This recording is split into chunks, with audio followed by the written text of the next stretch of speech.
தோனி முன்னை விட ஃபிட். நான் 3இல் களமிறங்க இதுதான் காரணம். மும்பையை சாய்த்தது பற்றி ருத்துராஜ் பேட்டி. வணக்கம் செய்திப்புனல் நேயர்களே. IPL 2025 T20 கிரிக்கெட் தொடரில் சென்னை சூப்பர் கிங்ஸ் தங்களது முதல் போட்டியில் மும்பை அணியை 4 விக்கெட் வித்தியாசத்தில் தோற்கடித்தது. மார்ச் 23ஆம் தேதி சேப்பாக்கத்தில் நடைபெற்ற அந்த போட்டியில் முதலில் பேட்டிங் செய்த மும்பை 20 ஓவரில் 155க்கு 9 ரன்கள் எடுத்தது.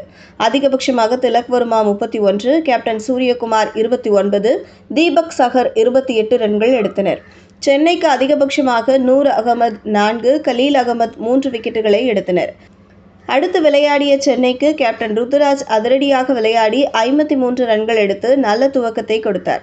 ஆனால் எதிர்புறம் திரிபாதி 2, துபே 9, தீபக் ஹூடா 3, சாம் கரன் 4 ரன்களில் அவுட்டாகி ஏமாற்றத்தை கொடுத்தனர்.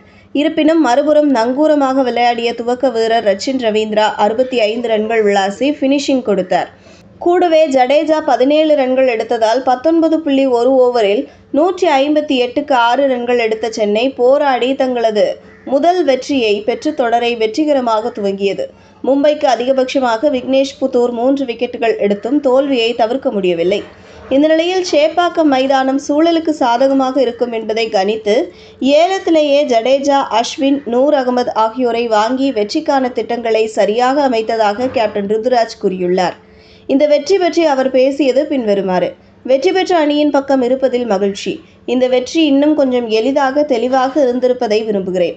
ஆனால் விளையாட்டு இப்படித்தான் செல்லும். என்னுடைய அணிக்காக தேவைப்படுவதால் நான் 3வது இடத்தில் விளையாடுகிறேன். அணியின் அதிக சமநிலையை ஏற்படுத்துவதால் எனது இடத்தை நான் மகிழ்ச்சியுடன் மாற்றிக்கொண்டுள்ளேன். ஏலம் முடிந்ததிலிருந்தே எங்களுடைய ஸ்பின்னர்ஸ் சரியான புள்ளியில் இருக்கிறார்கள். சேப்பாக்கத்தில் அந்த 3 ஸ்பின்னர்களும் இணைந்து பவுலிங் செய்தது எங்களுக்கு உற்சாகமாக இருந்தது. கலீல் அகமது அனுபவம் கொண்டவர்.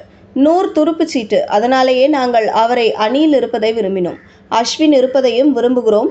கடந்த வருடத்தை விட இந்த வருடம் தோனி ஃபிட்டாக மிகவும் இளமையாக இருக்கிறார் என்று கூறினார். இதுபோன்ற செய்திகளை தெரிந்து கொள்ள செய்திப்புனலுடன் இணைந்திருங்கள்.